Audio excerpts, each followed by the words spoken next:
Hello, I'm Troy Hayden. This is In the Loop.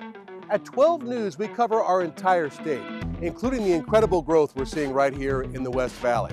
From Peoria to Buckeye, from Glendale to here in Goodyear, we cover what's happening for you. Here's In the Loop.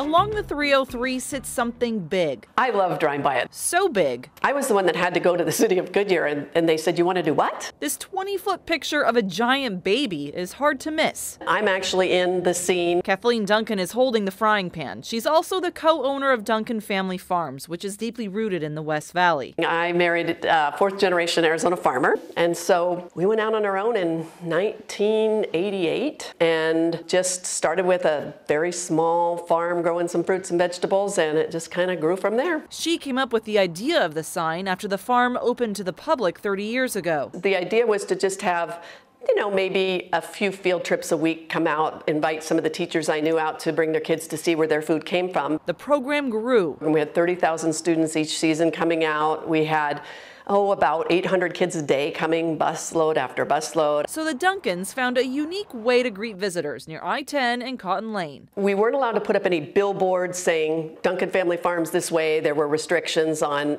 advertising or billboards. So we wanted some fun way to just let the kids know you're close. So we were in Salinas and saw these amazing huge murals out in the fields and on corners, and we thought, who did these? They found the artist. He said, what if we did a "Honey, I Blew Up the Kid" kind of thing? And we do a mural of a baby that's blown up, and then there's regular sized adults around kind of trying to keep this baby from doing anything crazy. And then found the baby. I used it as a fun fact in class. Like when people try to get to know you, that's like, I'm the big baby. Not a baby anymore, 27-year-old Jamie Lawton was 18 months old when a picture of her playing with a tractor grew into the life-size mural. She's always loved its quirkiness. People are still finding out that it's me. But says it captures something special. He was a farmer as well. The bond between her and her grandfather, who's since passed. That's the bond of happiness and joy on my face as a little girl. And I don't know, there's just the logo of the Duncan Family Farms, so all of this wouldn't have been possible without them. But the special connection between them, it's between family. And that's what Duncan Family Farms is really about, family. In the early 2000s, the baby went away. Because of the 303 interchange that was going in, it had to be taken down. But found a new home 5 years ago off the 303 near Bethany Home Road, where it sits today and can once again be enjoyed by all, like Lawton's growing family. So the big baby had a baby. I have two babies. We still have the tractor, and I save it until they get usually around like 8 months, and we go and take their pictures. It's really fun, and it's really special to be able to share that with my kids. Who else is on a billboard? A billboard now turned into a landmark. The West Valley celebrity. Yeah, West Valley celebrity. For Lawton, the big baby is a sign of her past. For the Duncans, it's also one with a message for the future. I hope that we all value what farmers do and that we want to keep some of this ground as farm and not have it all developed, because it's a really important part of the community too. And we've always valued being part of our community. And that baby is kind of, I think, a symbol of that more than anything. And with no plans on moving it, there's hope. That message will grow into the hearts of everyone who passes by it. Jay Cunningham, 12 News. The fresh grass, nice temperatures, and the crack of a baseball bat. There's almost nothing better in Arizona than when the Cactus League spring training games get underway. 15 teams with 10 ballparks, one of which is in Goodyear in the West Valley. We're very fortunate to have a spring training ballpark in Goodyear. Joe Stewart works at the city's Economic Development Department. I met up with him at the city's headquarters called GSQ. He says these games are like a billboard for the community. We get a lot of people staying in our hotels, shopping at our stores, eating at our restaurants, so it's a really great time for economic activity in our city. The ballpark is home to two MLB teams, the Cincinnati Reds and Cleveland Guardians, located near Estrella and Lower Buckeye Parkways. Now, Goodyear Mayor Joe Pizzillo tells me it's the visitors who are looking at the community with fresh eyes. Buckeyes. It's people coming in, and a lot of people from the outside taking a look at this great city and where we're going. Last year's games were a home run. A study by Arizona State University found 2024 was a record year for attendance at Goodyear Ballpark, drawing more than 146,000 fans, up 13% from 2023. Now, because spring training is getting more and more popular every year here at Goodyear Ballpark, the idea is to really build up the entire area so that it's busy year-round, not just once a season. You'll notice a lot of construction happening near the ballpark, with new housing going up. And the facilities host more than 1,300 regional and national tournaments and other events year-round. But the thing is, as you build that, you're going to have more retail, more people to do things after the game than they have right now. According to city officials, roughly 2 million fans from around the country and world have come to watch an event at the Goodyear Ballpark since it opened in 2009. And a lot of that visitor money goes right back to the community. It's helped foot all of our police, fire, streets, and road projects on here. And while city officials hope this year will be a hit, they're already looking forward to growth next year. You'll be seeing a lot more, even more activity, more restaurants being open, more entertainment, more amenities. And I see that the Einstein's is all built out and open. Einstein's is all built out, and what we have coming in down here is we actually have a Mexican restaurant. There's 2 different brands that they're actually competing with right now. Peoria Mayor Jason Beck is very excited to show us this new upscale shopping center at 83rd Avenue and Happy Valley Road.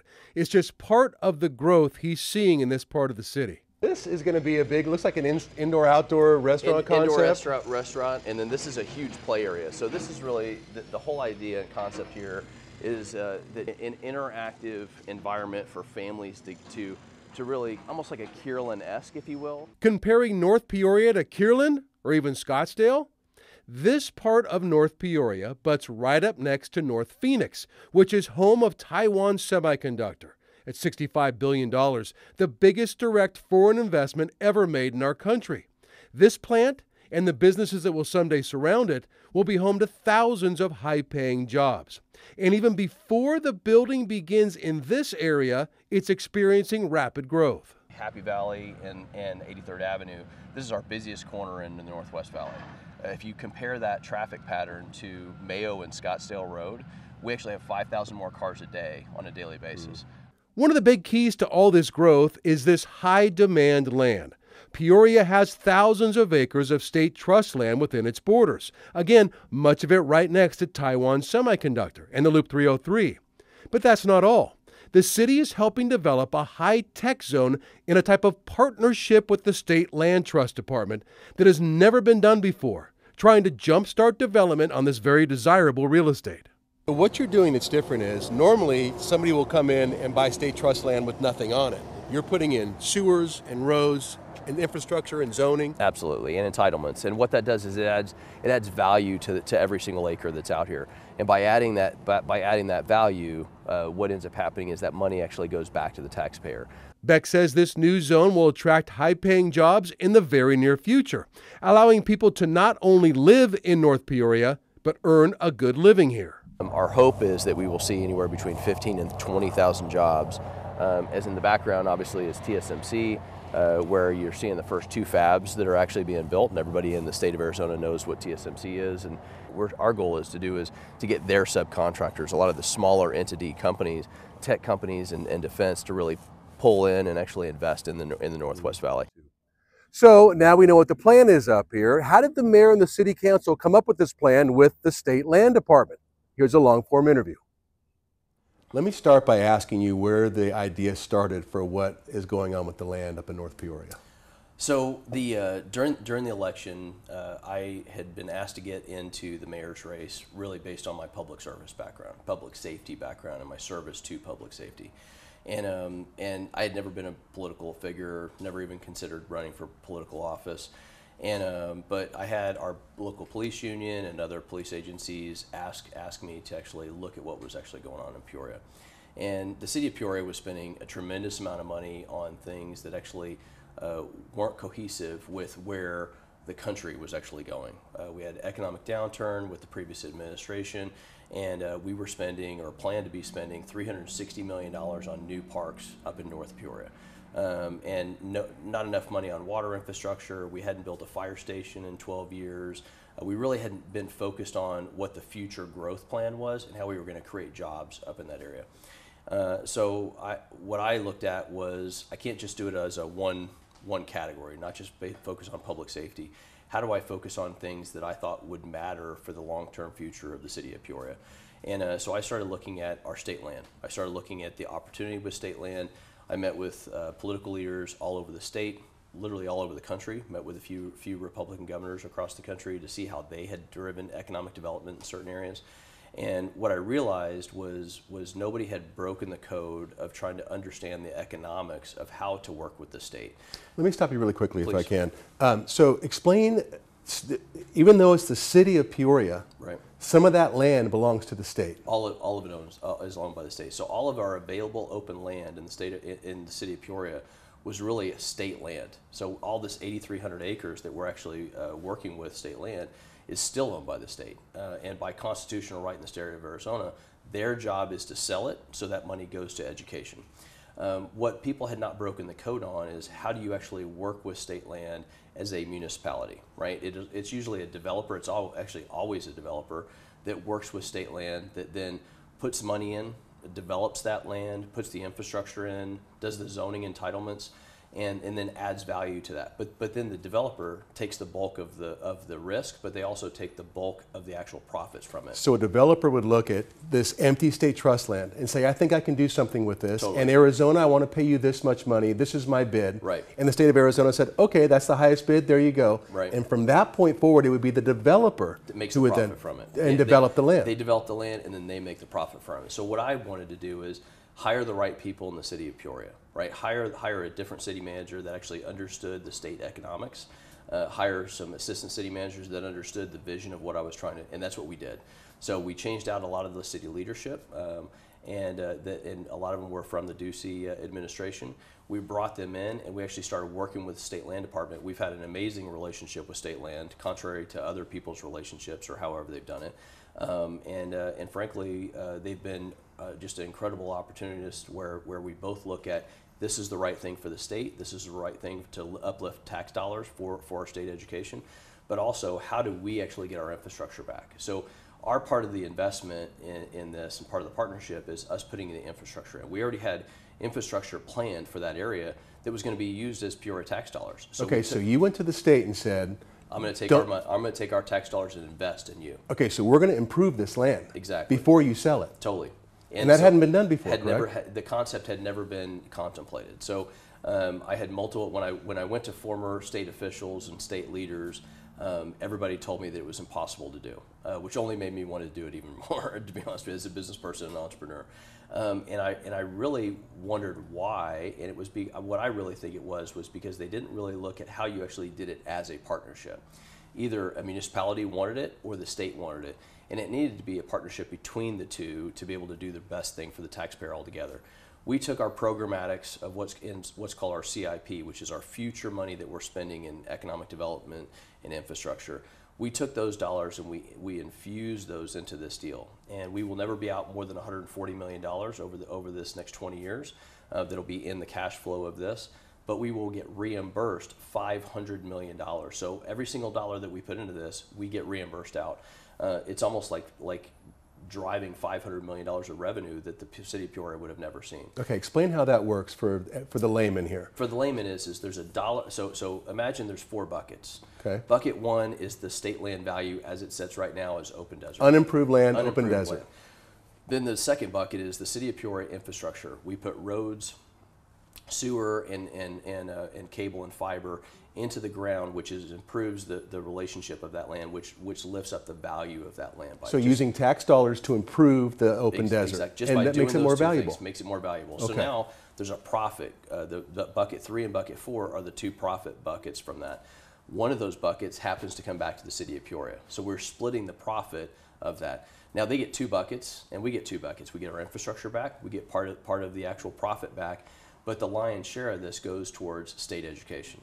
By Jim Rounds, who's one of the top economists in the state, amazing individual, really put his heart and soul and his team into this, and the basic analysis is this is going to generate $1.5 billion to $3 to $4 billion for state education over its life. It's massive opportunity. And more than it would have been if it was just open land? So if you look at the basis of that, just for state education, it could have been only $500 million to maybe $1 billion over a 20 to 30 year period of time. So just improving that desert changes the entire economics. Gets that much more money that goes into the state trust fund. It's massive. And it's not a developer that's making the lion's share of it. It's the state tax dollar. It's the city of Peoria. It's the Peoria citizen that actually gets that money put back.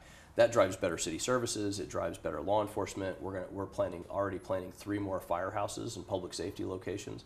Our fire services are growing. Our response times are going to improve even to a better example. We're actually making sure that our firefighters are better trained and has the training that they need to take care of our citizens.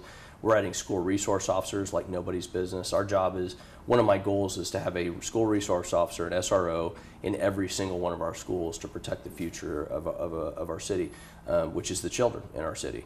And that's been a big passion of mine. We've already added 8 since I've gotten in. We're getting ready to add 2 more this year.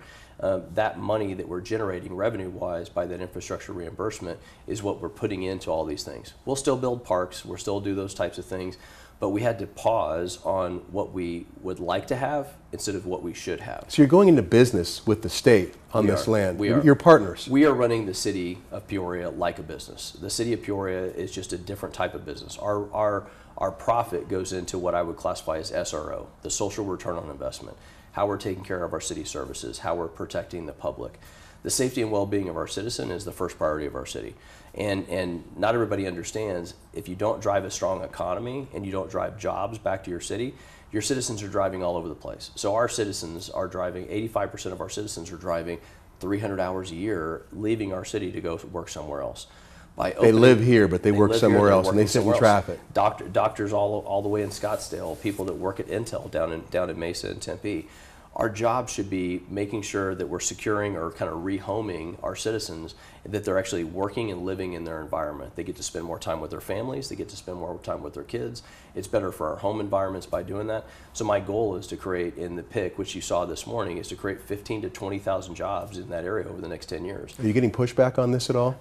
I haven't gotten any pushback on the $500 million. I always think that's interesting. When somebody hears it, they're like, okay, well, how did you do that? And the key is, and some people don't understand the economics of it, and I understand that that's maybe where the rub is for some people, but nobody says that they don't want $500 million. So this concept had never been contemplated. We've driven this home. We've taken smart hits, and that's my job. My job is to actually take the punches and keep moving forward, because this is not my career. Politics is not a career path that anybody should actually spend their life's work doing. What we should be doing is going in and out of business, which is what the founders actually meant for us to do. And that's what I'm doing. So I'm putting everything on the table, making sure that we're putting it all on, leaving it all on the field, and that we're going to have a better Peoria because of it. Do you expect other cities to get into business with the state now? Yeah, this is a roadmap for other cities. So I'm meeting with other mayors. Now I have other mayors coming to me, asking me how we accomplish this. We're actually walking them through the path and kind of giving them a roadmap, because not only it should be for our city, it should be for all cities. This is a roadmap for other cities to be successful in their future. And our goal should be, how do we actually get more business-driven leaders into these positions to where we can actually open up our economy and actually do better for our citizens that way. The city is no longer going to pursue, nor are we marketing an airport in this area. That round of applause rang through the Peoria City Council chambers a week ago, with much of North Peoria, the area around the 303 highway, being simply dirt. Peoria Mayor Jason Beck sought out a way to drive economic activity in a growing area. I was elected to do exactly what I said I was going to do, and that was this. My job is to actually create jobs, focus on public safety, and take care of infrastructure for our city's future. The vision was modeling a municipal airport like the one in Scottsdale, a place where thousands of fixed-wing airplanes fly in and out of every year. Our intent was to try to get a deal done with the state land, Arizona State Land Department, and be able to find a provider that would actually come in and build a private municipal airport for that specific area. Earlier this year, some residents in North Peoria voiced their concerns to the city council. The bottom line with airports is they're noisy. Airplanes are noisy. It's unavoidable. We've got a lot of airport stuff. and the people don't want it. Yet you guys keep jamming this down our throats. These are concerns Mayor Beck said all factored into their decision to not break ground. But you shouldn't expect this land to be empty for long.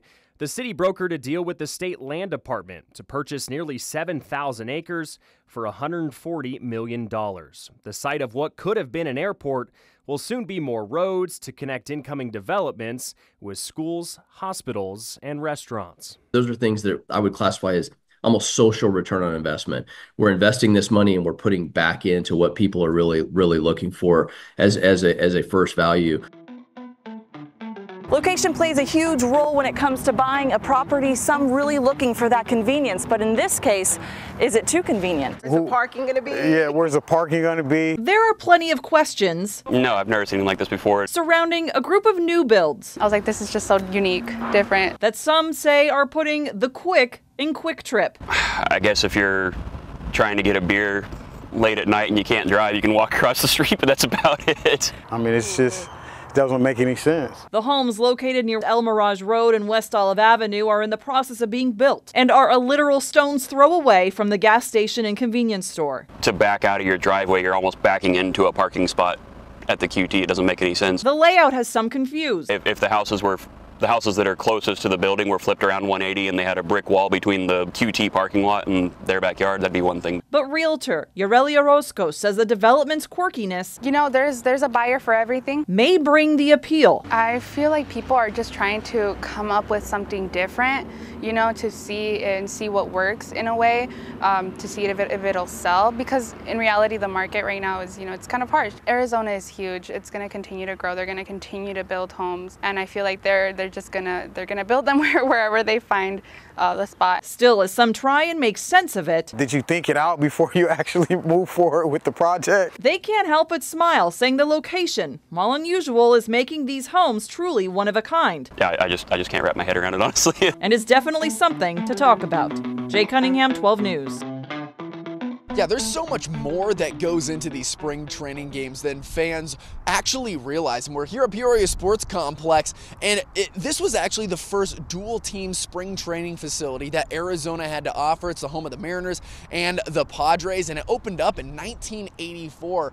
But this is such a large facility, and we actually got a full tour of this facility, and it took a pretty long time with how big it is. But we got a behind-the-scenes look at the clubhouse, and here's one thing that was new for the Mariners. They actually installed these orange machines that these are right by the warm-up pitching mounds, and it actually keeps track of the rotations per minute and how fast the pitch goes, so pitchers are able to see everything about their pitch and the analytics on it on a TV screen. So Elliot Schweitzer is the maintenance supervisor. He showed me around. He also showed me these two watchtowers where coaches can actually watch four fields at the same time. So there are 9 full-time people on the maintenance team that work year-round and up to 25 part-timers to keep the 13 fields at this facility beautiful and up and running, and that's not to mention the 600 volunteers as well. So there are up to 2,700 games played a year, which means a lot of grass to keep alive, and Elliott says they do anything they can to retain the water,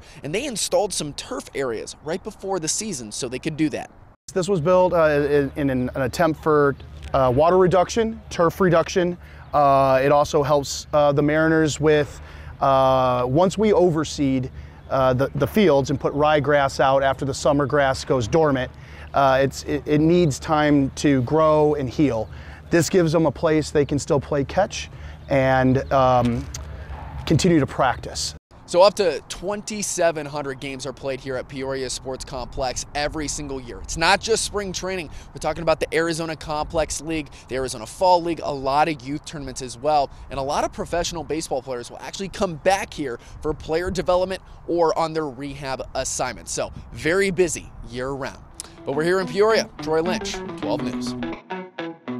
Considered one of the nation's largest affordable housing developers. It's a huge need throughout the United States. Dominium's latest project is focused on the West Valley, specifically Surprise. We got under contract to purchase the piece of land in 2019, so it was about 5 years ago, and it's a 30-acre site, so when we first were thinking about how to design the property, we felt like we could accommodate 2 different lifestyles on site. Those 2 developments will be built near Cotton Lane and Waddell Road. One specifically for families will have about 400 units, while the other for seniors 55 and up will have about 200. Acquisitions Development Associate Rodrigo Dorador says those earning somewhere between $35,000 to $60,000 per year will be eligible. The family site will have a ton of open space, playgrounds for the children, a fitness center for the adults. And then for the seniors, we like to do a lot of amenities.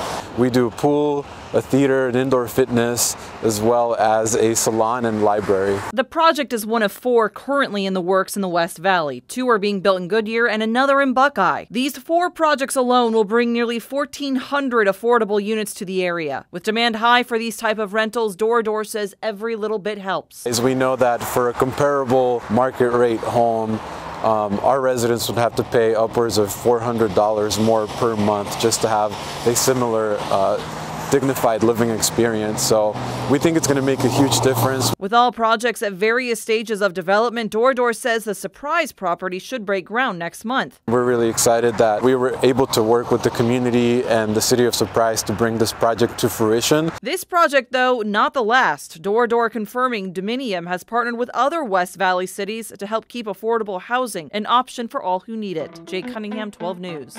Thank you for watching. For more In the Loop coverage, go to our 12 Plus streaming app or online at 12news.com.